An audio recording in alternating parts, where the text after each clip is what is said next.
Today, we've got a question from Rebecca who wants to know about buying a business potentially in the face of an impending recession.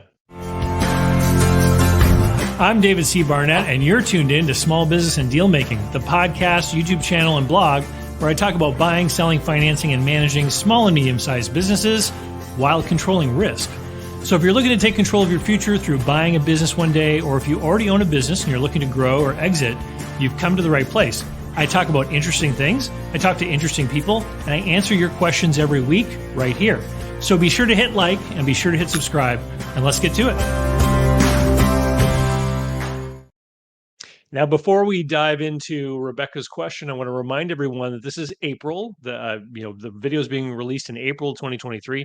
This is survey month, so if you haven't already, head over to dcbsurvey.com.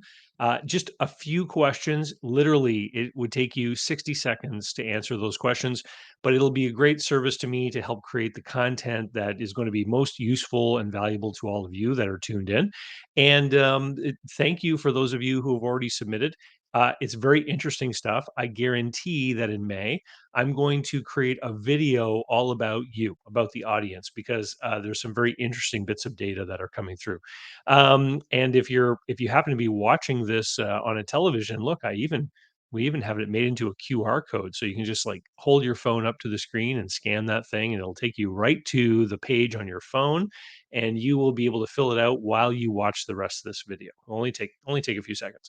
So let's get into Rebecca's question. Okay, so Rebecca was watching one of my summer of alternative financing videos from 2022, the factoring and merchant cash advance video, and she asks, "Hi David, I'm curious what your views are on someone buying their first business in today's market with an impending recession. Should I wait a few months?"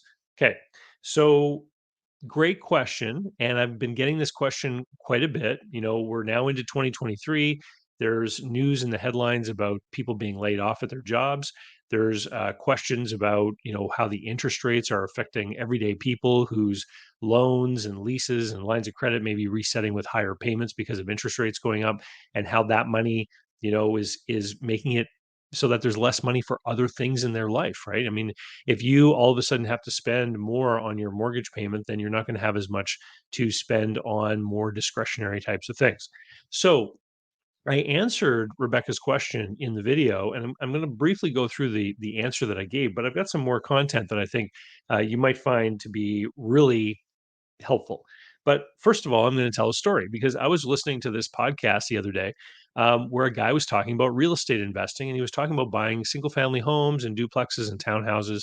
And he was talking about, his path as a real estate investor. And this gentleman had been doing it for maybe 15 years, and he had like a dozen or maybe 20 properties that he had accumulated over time. And one of the pieces of advice that he gave in that podcast conversation is he talked about how um, you don't have to wait for a home run. You don't want to, sit around on the sidelines waiting for just the right deal in real estate investing, because what you want is really like base hits. You want a reasonable deal that's going to work out, that you're going to make money at, that's going to cash flow. And I've seen people give this kind of advice in the world of buying businesses where they say, it doesn't have to be a home run. It just has to be a reasonable deal that you can get into, that you can afford, et cetera, et cetera.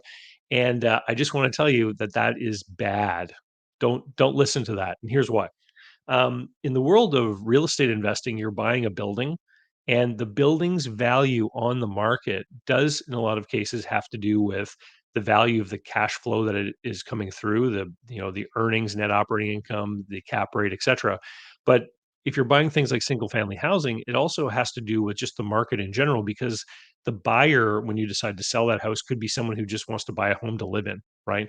And so they're not looking at it from an investment point of view. And so that home is going to have a value, and unless things go really, really wrong, that value may move up or down in the market. But for it to go down by half is going to be very difficult, right? And so you can kind of have that tepid, easygoing, lukewarm approach in something like buying houses. Um, you shouldn't have that kind of approach when it comes to buying a business. And here's why. You can have the value of a business go down by half very quickly by messing it up, and losing customers and losing profitability and having the cash flow shrink, right? You can, for example, buy a business like what Rebecca's asking about, and then the market changes. Let's say you have some kind of retail business, and all of a sudden everyone's mortgage payments go up, and they don't have as much money to go shopping with, and then that can affect you, right? So I created a video back in December of 2022 talking about recession proof businesses. We'll put a link to that here. You might be interested in going back and watching that. But when I was answering Rebecca's question, I said, if you know you're going into a recession, just ask yourself how any business you look at might react to a drop in sales. So this kind of gets to that video I made in December. So are there lots of overheads or are most of the costs direct? Will a drop in sales also give you a drop in your expenses? Or are there some fixed, really big fixed expenses that aren't going to change no matter what? Um, Many fortunes have been made in recessions. We've heard this all the time. It's very true. um, it's all about how you manage the business and whether the demand will still be there. And the key word in that sentence is the M word, manage.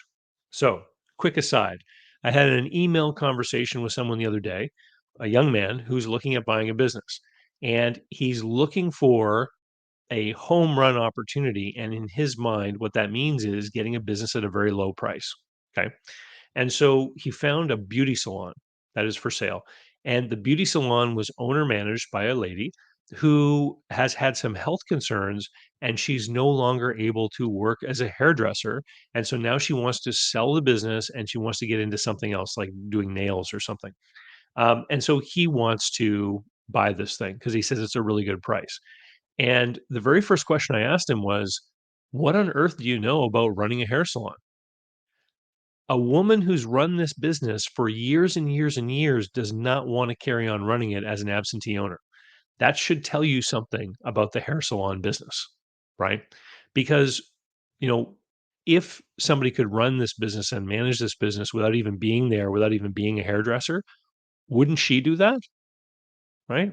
And so, and anyone out there who's involved in the hairdressing or beauty business will know that there are some certain peculiar things about that industry that require a good amount of management skill and tact. And a lot of the times it's difficult to do that without being present if it's, anything other than one of those sort of low cost hair cutting factory type stores that you'd find in a strip mall.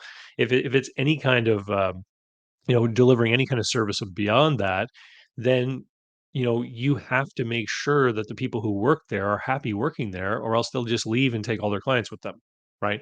So that industry has a lot of peculiar special things in it that you need to know what you're doing. You don't just buy a business like that because it's cheap and hope that everything's going to carry on the way it is. Trust me. So the question then is, what do you know about the particular business that you're getting into? And this is the key thing. We want to make sure that, yes, we do hit a home run, but the way that we hit a home run is not by looking for something that's cheap necessarily. We want a good business, but we want a business that we know about, that we know how to manage, that we know we can improve. So this is where your whole background and what your experience is in, this is why it's important. And I run into this all the time.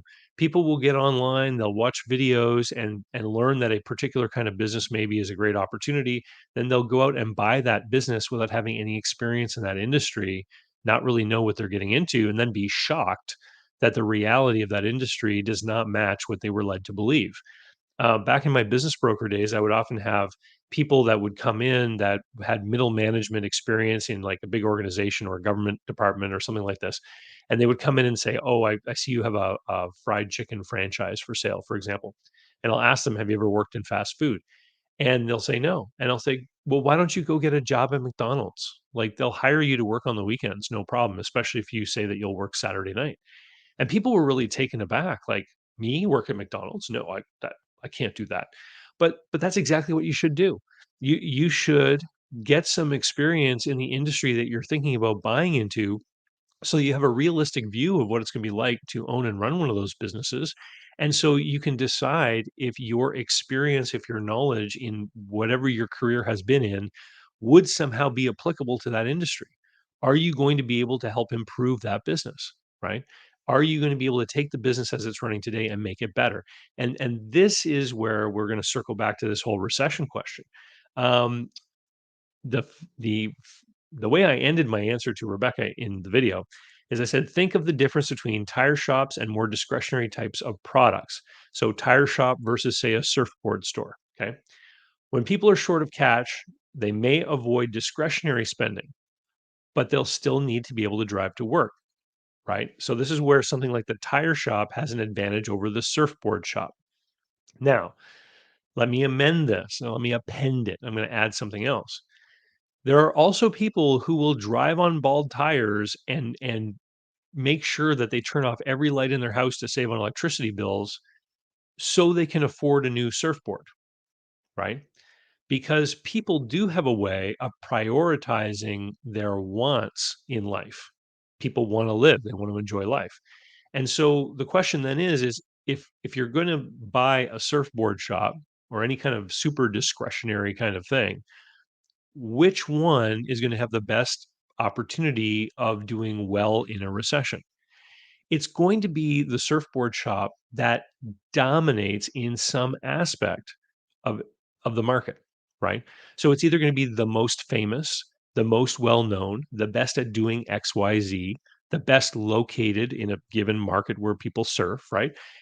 There's got to be some quality to it that makes that particular surfboard shop better than all of the other surfboard shops that don't dominate in one key aspect of business.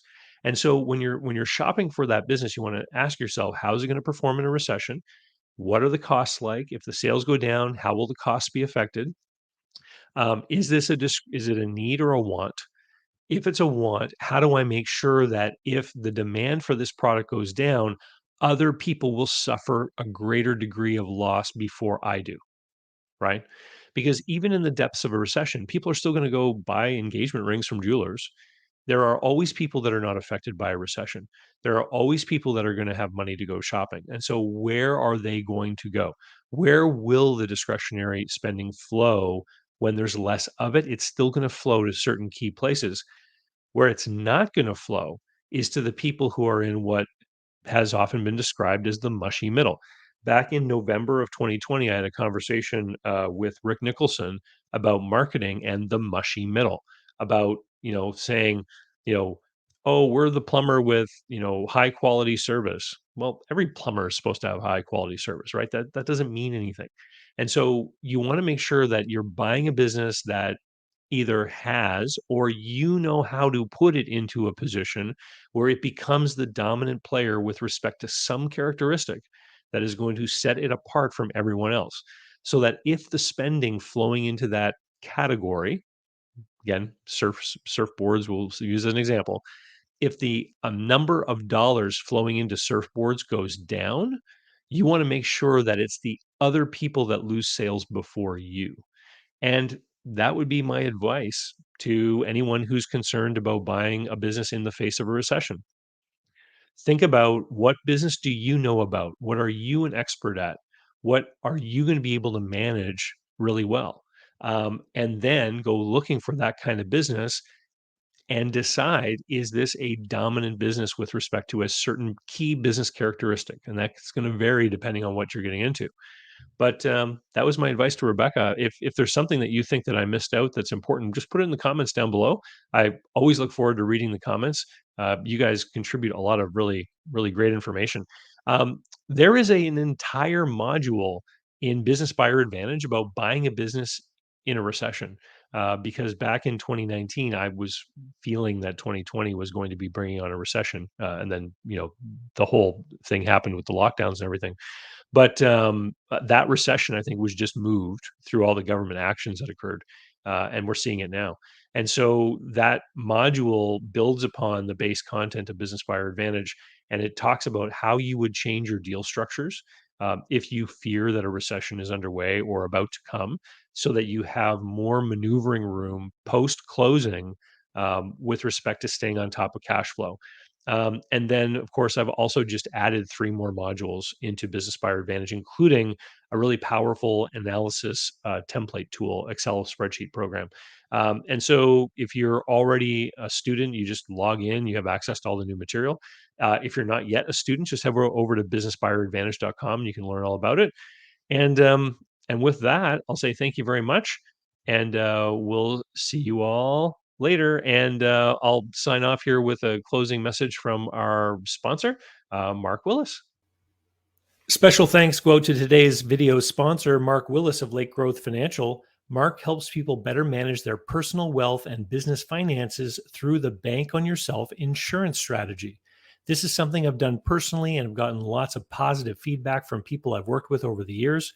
Go to newbankingsolution.com to find a playlist of all the interviews I've done with Mark and to learn more about the advantages of these programs. While there, sign up to arrange a conversation about what this solution might look like for you.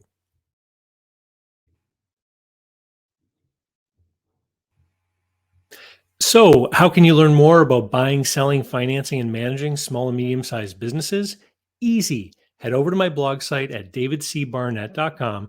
You'll find hundreds of articles and videos, all for free.